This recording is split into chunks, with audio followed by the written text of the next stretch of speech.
धन्यवाद अध्यक्ष जी, आपने जीएसटी के मुद्दे पर मुझे बात रखने का मौका दिया। अध्यक्ष जी, मैं जीएसटी के ऊपर जब पढ़ रही थी तो मेरे को वो सब वीडियो याद आ रहे थे कि संसद के बाहर मीडिया खड़ा हुआ जब पहली बार देश के प्रधानमंत्री श्री नरेंद्र मोदी जी ने जीएसटी शब्द का इस्तेमाल किया तो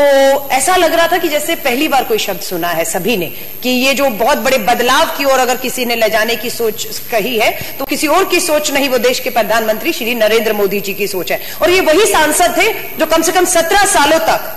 देश की लोकसभा में किसी न किसी वजह से विपक्ष में होने के नाते जीएसटी को रोकते रहे। उन्हीं सांसदों से जो विपक्ष में थे आज से पहले 14 से पहले, उनके जब कैमरा लगाकर पूछा गया कि जीएसटी की फुल फॉर्म मालूम है, उन भाजपा के मैं कहूंगी खासतौर से सांसदों को जिन्होंने 17 सालों तक जीएसटी को पास ही नहीं होने दिया, उस पर चर्चा नहीं होने दी, उसका विरोध करते रहे, उनको जीएसटी का फुल फॉर्म ही नहीं मालूम था। इससे होने या न होने से क्या फर्क आएगा, नहीं मालूम था। और सबसे बड़ा खुलासा देश के प्रधानमंत्री श्री नरेंद्र मोदी जी ने जब जीएसटी पे भाषण की शुरुआत की, तब हम लोग बहुत रुचि लेकर उसको देख रहे थे कि देश के प्रधानमंत्री श्री नरेंद्र मोदी जी इस पे क्या कहेंगे। और उनका पहला वाक्य ये था कि वो उन विपक्ष के मुख्यमंत्री में शामिल थे, गुजरात के जब मुख्यमंत्री थे, जिन्होंने जीएसटी का पुरजोर विरोध किया, जिन्होंने इसको पास नहीं होने दिया। अगर आज तक किसी को दोषी माना जाए तो उन दोषियों में नरेंद्र मोदी जी सबसे आगे खड़े। उन्होंने कहा मैं बहुत बार कोशिश की, प्रणब मुखर्जी से मिला और उनसे समझने की कोशिश की जीएसटी को, उन्हें समझ नहीं आया। लेकिन उन्होंने समझ कब आया, जब वो देश के प्रधानमंत्री बन गए और उन्हें देश को चलाने के लिए धन की जरूरत पड़ने लग गई, तो उन्हें समझ आ गया कि 17 साल पहले या सन 2000 में देश के पूर्व प्रधानमंत्री श्री अटल बिहारी वाजपेयी जी ने जो बात की थी, उसके बाद मनमोहन सिंह जी ने जो बात कही थी, वो बात उनकी प्रधानमंत्री बनने के बाद समझ आई। पर हमें खुशी है कि कम से कम उन्हें समझ आई और उन्हें यह भी समझ आ गया कि विपक्ष की भूमिका कितनी महत्वपूर्ण होती है, कि 17 साल पहले जो बहुत बड़ा बदलाव आ सकता था उसे विपक्ष ने रोके रखा। और जब वो प्रधानमंत्री बने, उन्होंने पूरे देश में विपक्ष की भूमिका को ही जो है वो खत्म करना शुरू कर दिया और विपक्ष को जीरो कर दिया। अध्यक्ष जी, ये जो जीएसटी है, हमें सिर्फ एक बात की तसल्ली है कि जो जीएसटी काउंसिल है उसमें हमारे वित्त मंत्री श्री मनीष सिसोदिया जी सदस्य हैं। और हमें इस बात की भी खुशी है कि बहुत पुरजोर तरीके से वो व्यापारियों के हितों की बात हो, छात्रों के हितों की बात हो, महिलाओं के हितों की बात हो, उन सबको जीएसटी काउंसिल में पूरी ताकत के साथ रख रहे हैं। इसलिए इस जीएसटी से हमें कुछ उम्मीद लग रही है, क्योंकि हमारे वित्त मंत्री पुरजोर तरीके से इस बात को रख रहे हैं। अध्यक्ष जी, मैं महिला हूं, इसलिए महिलाओं की जो सबसे बड़ी चिंता है, इन्होंने एक महिला का पूरा ग्रुप है, मेरी सहेली करके डॉक्टर सुरभि भी बहुत बड़ा एक आंदोलन चला रही हैं, मैं तारीफ करती हूं। और उन्होंने सब महिलाओं ने मिलकर लाल लगाम, क्योंकि सैनिटरी नैपकिन्स के ऊपर भी जो है वो 12% कर लगाने की बात कही गई है। मुझे नहीं मालूम कि हमारे जो जीएसटी काउंसिल में कोई महिला भी है या नहीं है, लेकिन मुझे इस बात की तसल्ली है कि इस मुद्दे को, अगर जीएसटी काउंसिल में कोई सदस्य महिला नहीं है जिसने एक बार भी नहीं सोचा कि उस 5 दिन का खर्चा एक महिला के ऊपर 100 रुपया आता है, अगर वो गरीब है, उसकी एक बेटी है या 2 बेटियां हैं, तो उसको उन 5 दिनों का खर्चा जो है इस जीएसटी सैनिटरी नैपकिन्स पे लगाने के बाद उसके 5 दिन का खर्चा 200 से 300 रुपया हो जाएगा, जो मुझे लगता है किसी के लिए भी संभव नहीं है। मुझे खुशी है कि मनीष सिसोदिया जी,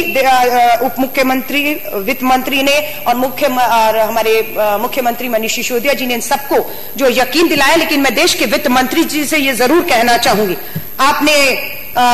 चूड़ियों पर, चूड़ी को, बिंदी को, सिंदूर को जीएसटी से बाहर रखा है। मैं कहूंगी चूड़ियां आप रख लीजिए, लेकिन सैनिटरी नैपकिन आपके किसी काम का नहीं, उसे जीएसटी से बाहर कर दीजिए। हम महिलाएं आधी आबादी इसकी मांग उठाती हैं कि जो हमें चीज बाहर चाहिए वो आप हमें दे दीजिए और चूड़ियां आप बिल्कुल जीएसटी में आप रख लीजिए, उसे ले आइए। अध्यक्ष जी, छात्रों को लेकर कहूं तो हायर एजुकेशन, जहां पर हमारे जो शिक्षा मंत्री हैं, जिन्होंने दिल्ली के स्कूलों का जब रिजल्ट देखा तो आगे बच्चों को, अभी हमें पता लगा कि एक फॉर्म हमें दिया जा रहा है, विधायक अपने स्कूलों में जाकर जिन बच्चों ने 100% लिया है, हम लोग उनको जो है लोन, आगे की हायर एजुकेशन के लिए लोन तक दिल्ली सरकार देने की बात कर रही है, और 10 लाख रुपए तक का लोन। वही जीएसटी कहता है कि हायर एजुकेशन के लिए आपको जो है 80% जीएसटी के अंदर जो है वो हायर एजुकेशन के लिए और पे करना होगा। ये मुझे लगता है जो है बहुत बड़ा छात्रों के ऊपर एक बोझ होगा, खासतौर से जो शिक्षा को आगे निरंतर। अध्यक्ष जी, नेत्रहीन संगठन की मैं बात करना चाहूंगी। नेत्रहीन संगठन पूरा का पूरा वित्त मंत्री से भी मिला और बाकी मंत्रियों से भी मिला, प्रधानमंत्री जी से भी मिलने की कोशिश की गई, उन्हें समय नहीं मिला। मैंने जो सुना है, नेत्रहीन जो है उनके उपकरण जिसका वो इस्तेमाल पढ़ने लिखने में करते हैं, उन उपकरणों पर भी 18% का जो है वो वैट वो जो है जीएसटी लगाने की बात है। तो मेरा इस सदन के माध्यम से हमारे जीएसटी काउंसिल के सदस्य जो है आदरणीय मनीष सिसोदिया जी से निवेदन करूंगी कि नेत्रहीन संगठन की जो मांग है कि जीएसटी से नेत्रहीन के लिए जो उपकरण इस्तेमाल होते हैं उन्हें बाहर किया जाए, जो हायर एजुकेशन के ऊपर 18% लगाया जा रहा है उन्हें बाहर किया जाए, महिलाएं जो सबसे आधी आबादी का जो सबसे बड़ा कंसर्न है, मैं उसके लिए कहना चाहूंगी आप इस मुद्दे को जरूर जीएसटी काउंसिल में रखें और सैनिटरी नैपकिन को पूरी तरीके से जीएसटी से बाहर ले आए।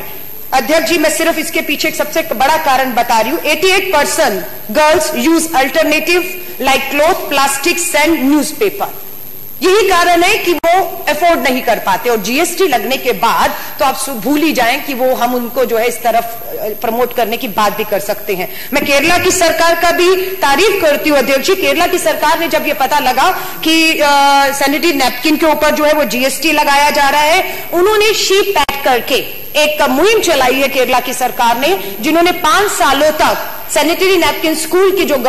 हमारी बेटियां हैं, हमारे जो छात्राएं हैं, उनके लिए अगले 5 सालों तक मुफ्त कर दिया है, चाहे उनको इसके ऊपर 30 करोड़ रुपया 5 साल का जो है खर्चा आ रहा है। मैं अपने वित्त मंत्री जी से निवेदन करूंगी, पहली कोशिश आपकी तरफ से यही हो, हमें उम्मीद है 3 जून को जब आप जाएं कि इसे पूरी तरह से सैनिटरी नैपकिन को जीएसटी से बाहर कर दिया जाए। अगर ऐसा करने में हम कहीं ना कहीं नाकामयाब होते हैं तो मुझे लगता है कि जिस तरह से केरला सरकार ने किया उसी तर्ज के ऊपर जो है इस पे दिल्ली सरकार हमारी स्कूल में पढ़ने वाली बच्चियों को मदद करे। अध्यक्ष जी, मैं लास्ट में सिर्फ एक ही बात कहना चाहती हूँ जो व्यापारियों को लेकर है। 32 के करीब जो हमारे व्यापारिक संगठन है मुख्यमंत्री जी को मिले और उन्होंने, सबसे बड़ा व्यापारी वर्ग मेरे चांदनी चौक कश्मीरी गेट से था, जिन्होंने कहा कि ट्रैक्टर और किस तरीके से कुछ टूल्स के ऊपर जो है वो जीएसटी काफी लगने से चीजें जो है महंगी हो रही हैं। उन्होंने व्यापारियों ने एक ही बात कही